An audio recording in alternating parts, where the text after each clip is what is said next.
Nuevo México. Agosto de 1980. ¿Qué puedo hacer para ser más receptivo a la realidad última? No hay ningún sistema, método o técnica por el que puedas acercarte a la realidad. Ella se revela por sí misma cuando toda técnica o sistema es abandonado y se ve la futilidad de la abolición. Entonces la mente alcanza un estado de entrega inocente. Una técnica solo puede hacer a la mente más astuta e ingeniosa. Permanece en su red y, aunque puedas tener la impresión de transformación, de hecho estás todavía inmerso en el viejo juego. Es un círculo vicioso. Libertad, humildad y amor aparecen instantáneamente, nunca como la culminación de un proceso. La mente, el proceso de pensamiento, se desarrolla en términos de tiempo y espacio. Pero la conciencia silente no está condicionada ni cualificada por espacio ni tiempo. Por eso la mente limitada no puede alcanzar lo absoluto mediante la expresión de sí misma. Tal clase de esfuerzo tiene como resultado la perpetuación del ego. Si prestas atención mientras hablamos, en ese mismo estado de atención tu mente experimenta una transformación. Lo importante es el acto de escuchar, de observar tu reacción a estas palabras. La escucha real envuelve la totalidad de tu ser y en ella se disuelven las limitaciones del ego. La mente entra entonces en un estado de máxima atención. Respecto a tu pregunta, cualquier método o técnica implica especialización o localización. Esta focalización sobre un elemento parcial nunca puede conducirte a la totalidad. Cuanto más te especializas, más se reduce tu campo de visión, pero la causa básica del conflicto en la psique no sufre alteración ninguna. La tranquilidad conseguida por medio de técnicas es solo superficial, la fuente profunda del conflicto continúa ahí. ¿Cómo puedo liberar mi mente del condicionamiento? La mente es función, energía en movimiento. Es un almacén, en diferentes niveles de conciencia, de antiguas experiencias, individuales y colectivas. Sin memoria no hay mente, pues los pensamientos son sonidos, palabras y símbolos que aparecen en la memoria. La memoria está en sí misma condicionada, estando basada en la estructura placer-dolor. Todo placer es almacenado, cualquier cosa dolorosa queda relegada a los estratos de lo inconsciente. La función básica del organismo humano es sobrevivir. La supervivencia biológica es un instinto natural, pero la supervivencia psicológica es fuente de conflicto, pues es simplemente supervivencia de la psique con su centro, el mí. Lo que generalmente llamamos aprendizaje es apropiación condicionada por la supervivencia psicológica. La mente condicionada no puede emprender un cambio por medio del esfuerzo o la sistematización. Entonces, ¿cómo sucede esta transformación, esta integración? La mente debe llegar a un estado de silencio, completamente vacío de miedos, deseos y toda clase de imágenes. Esto no puede conseguirse por supresión, sino por la observación de todo sentimiento y pensamiento, sin cualificación, condena, juicio o comparación. Para que opere la atención inmotivada, el censor debe desaparecer. Debe haber simplemente una mirada serena a lo que la mente elabora. Al descubrir los hechos tal como son, se elimina la agitación, el movimiento de los pensamientos se hace más lento y podemos observar cada pensamiento, su causa y contenido, a medida que surge. Nos hacemos conscientes de todo pensamiento en su integridad y en esta totalidad no puede haber conflicto. Entonces solo la atención permanece, solo el silencio, en el que no hay ni observador ni observado. Así pues, no fuerces tu mente. Observa sus diversos movimientos como mirarías el vuelo de un pájaro. En ese mirar exento de confusión, todas las experiencias afloran y se despliegan. Pues una visión inmotivada, no solo genera una inmensa energía, sino que libera de toda tensión, de toda inhibición. Ves la totalidad de ti mismo. Al observar todo con plena atención accedes a otro modo de vivir, un retorno a tu original y natural ser contemplativo. ¿Cómo puedo actuar de manera que no origine una reacción ulterior, que no genere karma? Siempre que el amor y la bondad estén en tu corazón, poseerás la inteligencia para saber qué hacer y cuándo y cómo actuar. Cuando la mente ve sus limitaciones, las limitaciones del intelecto, surge una humildad y una inocencia que no son producto de ninguna acumulación o aprendizaje, sino resultado de una comprensión instantánea. Cuando ves tu desamparo, cuando ves que nada va bien, llegas a un punto de abandono y entrega, de sosiego, en el que estás en comunión con el silencio, con la verdad última. Es esta realidad la que transforma tu mente, y no el esfuerzo o la decisión. Creo conocer algo de mí mismo, tengo una cierta conciencia de mi fuerza y mi debilidad psicológica, pero también siento una falta de satisfacción perfecta. De otra forma, no estaría aquí. ¿Hay algo que pueda hacer ahora? Si observas, verás que haces violencia a tu percepción. Constantemente interfieres, tratando de controlarla y dirigirla. El controlador está inmerso en lo controlado. Ambos son objeto y un objeto no puede conocer a otro. Debes dejar que tu percepción se despliegue, más tarde o más temprano te llevará hasta ti mismo. Déjala ir para que se revele a sí misma y el dinamismo de producir desaparecerá. ¿Cómo puedo aprender desde el conflicto? Sé consciente de que en cada acto de aceptación o de rechazo estás condicionado, puesto que no hay nada que aceptar o rechazar. En la escucha total, en la atención sin memoria, no hay conflicto, hay solo constatación. En la escucha silente, lo que se dice, lo que se oye y lo que surge como respuesta y reacción, reposa en el interior de tu propio sí mismo. Esta percepción de la totalidad es atención y en ella no hay problemas ni condicionamientos. Hay simplemente libertad. ¿Qué quiere decir cuando afirma que no hay actor en el hacer, hablar o escuchar? En la acción que surge de la plenitud no hay actor que actúe, solo hay acción. Estás en acción, pero el yo está ausente. Desde el momento en que el pensamiento del yo aparece, comienzas a ser consciente de ti mismo y caes en el conflicto. En ausencia de este pensamiento, no hay quien hable o escuche, ningún sujeto que controle un objeto. Solo entonces hay completa armonía y adecuación a cada circunstancia. ¿Cuál es el lugar del intelecto en la escucha incondicionada? El intelecto es una defensa contra algo que rechazas o aceptas. Una vez que has visto, desde la totalidad, la verdad de algo, no hay escapatoria. Vives con ello. Con esta comprensión total, la mente no puede evitar el cambio y la transfiguración ocurre. Cuando el intelecto está ausente, hay atención total, escuchar y hablar pueden acaecer de manera espontánea, pero brotan de la realidad. Ya no hay producción por parte de la mente.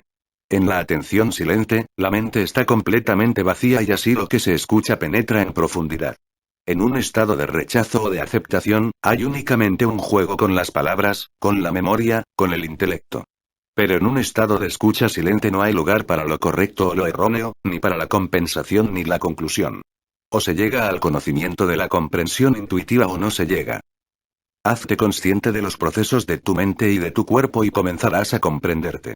No hay diferencia entre comprender eso y comprender la totalidad del universo. Tu percepción se abre completamente a la realidad en su plenitud. ¿Se puede pensar una experiencia real? La experiencia es acontecer. No puede pensarse. El pensamiento no es experiencia directa, sino persecución e intento de repetir la sensación. En la experiencia real, el que experimenta está completamente absorto en lo experimentado. Es una no experiencia porque no hay nadie que experimente nada. En el campo tecnológico, la acumulación de experiencia es algo necesario y no conduce al conflicto. Pero en el plano psicológico, orientado en función del agrado y desagrado, la acumulación de experiencia fortalece el ego y niega la posibilidad de la experiencia real, la no experiencia. La verdadera naturaleza de una experiencia es la libertad en la unidad sin sujeto ni objeto. Esto no se corresponde con la unidad de la experiencia mística, que es todavía un estado en el que se entra y del que se sale. La experiencia real no es una búsqueda de placer a ningún nivel, porque la satisfacción es la sensación que no ha sido plenamente reabsorbida. Es el remanente de una experiencia incompleta, una repetición de las proyecciones de la memoria. La mente entonces se hastía y busca nuevas experiencias. En la auténtica no experiencia no se deja ningún residuo. Nos retrotrae en todo momento a nuestra naturaleza intemporal. ¿Cómo puedo librarme del aburrimiento que siento con frecuencia? Si vivimos superficialmente y observamos esto, llegamos a ser conscientes de una profunda carencia o malestar que puede aparecer como aburrimiento. Nos vemos a nosotros mismos yendo de una compensación a otra. Afronta estos momentos de aburrimiento. Percíbelos realmente sin justificación ni conceptualización. Debes liberar la percepción, déjala que se extienda en tu conciencia. Tiene entonces lugar una transformación en todos los niveles. Toda la energía que estaba dispersa y localizada en hábitos fijos se libera y se reorganiza. Cada circunstancia llama a una reorganización de la energía que es perfectamente adecuada a la situación. En la completa reorganización que tiene lugar, la energía que antes estaba disipada en el tiempo psicológico vuelve y se desvanece en nuestra presencia intemporal. Usted dice que cuando vivimos libres de la relación sujeto-objeto vivimos en la intemporalidad. Pero nuestros cuerpos van y vienen, el sol se levanta y se pone, ¿no estamos, a fin de cuentas, atados al tiempo? ¿Tienes claro lo que quieres decir con tiempo? Es cierto que el hombre está siempre creando tiempo. El tiempo psicológico es un pensamiento basado en la memoria. Es esencialmente el pasado y continuamente vivimos el pasado a través de ella. De hecho, lo que llamamos futuro es solo el pasado modificado. El tiempo psicológico no está nunca en el ahora, sino que, como un péndulo, está en constante movimiento del pasado al futuro, del futuro al presente, en una rápida sucesión. Existe únicamente en el plano horizontal del tener devenir, placer-displacer, codiciar-evitar, seguridad-inseguridad. Es fuente de miseria y conflicto. La comprensión del tiempo y el espacio psicológicos es la vía para meditar y vivir armónicamente. El tiempo cronológico, astronómico, está igualmente basado en la memoria, pero es una memoria puramente funcional, libre de la intervención del ego, de la voluntad. Es esencialmente presente. Los sucesos acaecen en sucesión ordenada y puesto que no hay movimiento entre lo que llamamos pasado y futuro, no hay conflicto. La vida es presente, pero cuando pensamos lo hacemos en términos de pasado o futuro. Vivir en el ahora implica una mente libre de balances y recapitulaciones, libre de las ideas de agarrar y competir. En el presente, no hay pensamiento. Los pensamientos están fundidos en la totalidad. Vivir el momento contiene todo posible acontecer, de modo que no hay lugar para el tiempo.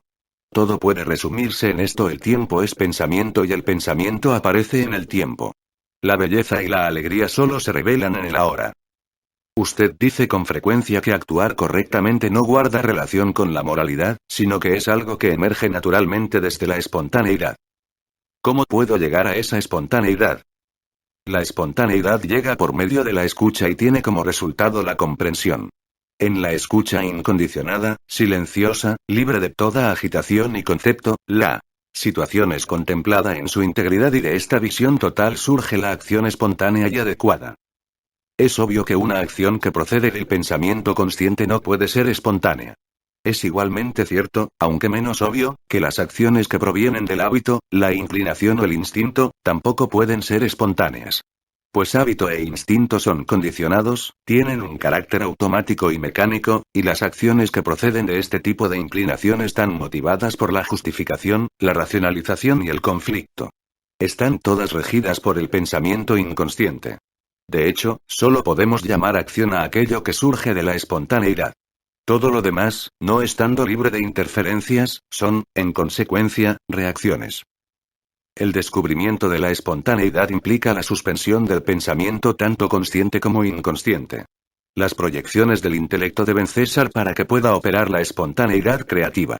El esfuerzo intelectual y el cultivo de la fuerza de voluntad son inútiles para la integración de la espontaneidad. La mente debe llegar a ser humilde y sensitiva, libre de violencia, orgullo y codicia. Solo entonces puede entrar en función la verdadera inteligencia. Cuando el intelecto queda en silencio por medio de la observación, por medio de la escucha, la naturaleza básica de la mente experimenta una transformación. Esta transformación alcanza a los más oscuros impulsos y movimientos de nuestra vida animal. El intelecto se convierte en claridad de pensamiento a la luz de la inteligencia omniintegradora y nace un nuevo ser humano en toda su belleza. La vida es vivencia espontánea intocada por el tiempo. ¿Qué puede decir acerca de la moral social y convencional? Cuando permites que lo supremo se haga cargo de ti, la espontaneidad es virtud, más allá de la moral social y convencional.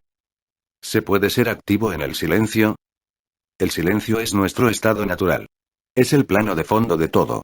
La concentración es innecesaria para llegar a él. En tanto estemos envueltos en la percepción, viviremos en el tiempo, es decir, viviremos solo en el plano horizontal. Pero el silencio es intemporal. Es en el centro donde tiempo y eternidad se encuentran, allí donde se cruzan la horizontal y la vertical. Ese punto es el corazón. Habitualmente, debido a nuestra relación de implicación con los objetos, no percibimos las cosas como son, sino que vemos solamente las proyecciones del ego. A menos que permitamos el florecimiento de nuestras percepciones en el silencio no egoísta, no podremos realmente conocer la realidad. ¿Ves esta flor? Déjala que llegue a ti en su plenitud sin superponerle tus esquemas mentales. La observación verdadera es multidimensional. Ves, escuchas, saboreas, hueles, sientes, con todo tu ser, globalmente. La verdadera visión es receptividad vigilante, pasividad activa. En esta observación puede aparecer un objeto, pero el que observa no es dirigido por él. ¿Qué pensar de la muerte y cómo puedo arreglármelas con la experiencia de la muerte?